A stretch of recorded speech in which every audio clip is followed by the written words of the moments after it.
So I need to know more about this rainbow body thing. And I want to go to the spot that Father Tiso went to, okay? And I want to check this out myself, which I did. And I found, I not only found the Khenpo's rainbow body death, but I found 3 others to boot, just the same.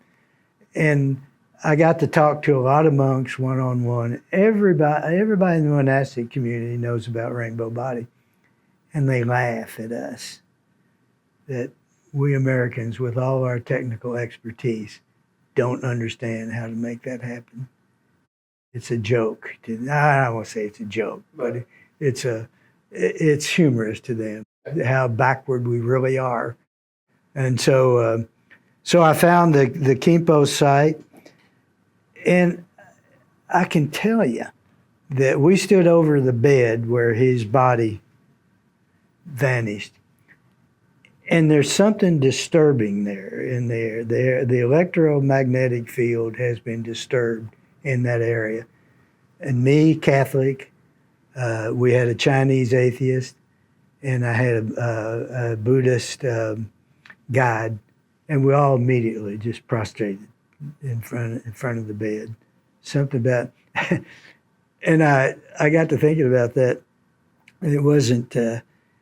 I think it was 2016, I don't know, but they think they found Jesus' tomb in Jerusalem. It's in the Church of the Holy Sepulchre. And they renovated the tomb, what they think was his tomb, and they took it all the way down to a burial slab. And when we got to that slab, their electronic equipment wouldn't work. There was something residual there. And I can attest to that. I tell you, there was something in the air when you stood over that bed there.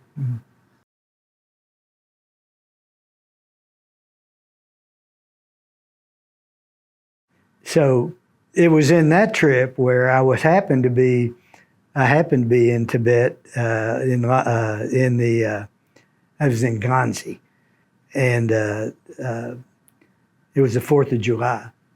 And so I come down the stairs wearing my American 4th of July shirt that says "Born Free." And my guide told me, you get right back up there and you take that off, or you'll be out of here on a plane tonight.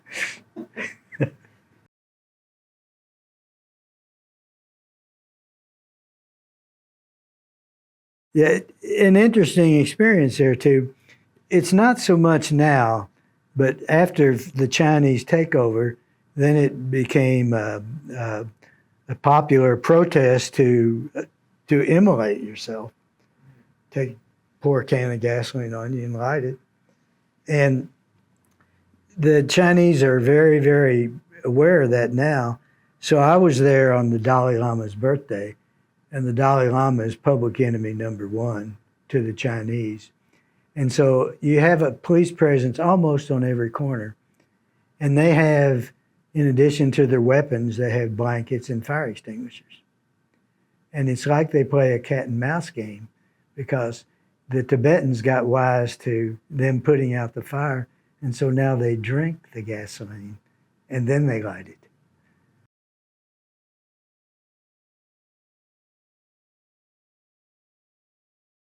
Well, the 2012 trip was a group thing. I was with a group. This is on my own.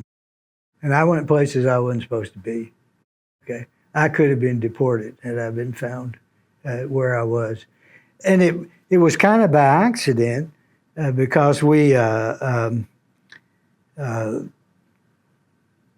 did I do that? Yeah. The first place we were supposed to go to visit, a Buddhist community was closed. They'd had an incident there. And so they closed it. So we immediately I had a schedule. I was where I'm supposed to be, when I'm supposed to be. That's part of getting the visa. And so we had to make sure, we had to do what we could.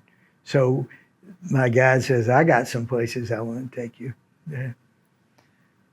probably I should tell you too that it's bandit country. Okay. So the Chinese driver in his car, he kept a police light that he could fucking put on top of his car with a suction cup so people would think he was a police car at night to avoid the bandits.